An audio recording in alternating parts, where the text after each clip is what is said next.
கவுண்டமணி சாரை பற்றி பேசணும்னா நிறைய இருக்குது. மன்னனில் வந்து அந்த உண்ணாவிரத சீன்லாம் எடுக்க முடியல. இப்போ கூட பார்த்தீங்கன்னா ரஜினி சார் வந்து திரும்பி தான் சிரிச்சுட்டு இருப்பாரு. ஓகேல கூட 9 டேக்கு.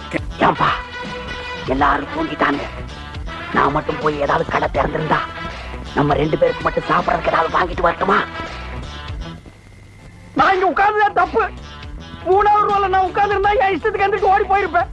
50 வயசுக்கு மேல இந்த நாய்க்கு சட்டை என்ன போயிட்டா என்ன, என்னால பசி தாங்க முடியல. பி. வாசு சார் சொல்கிறது கரெக்டு தான். கவுண்டமணி சார் அவரோட பர்ஃபார்மன்ஸ் மன்னன் படத்தில் அல்டிமேட்டாக இருக்கும். அவரோட காமெடி டைமிங் சூப்பராகவே இருக்கும். மன்னன் 1992 வருஷத்தில் ரிலீஸ் ஆன ஒரு பக்காவான கமர்ஷியல் ஆக்ஷன் ட்ராமா.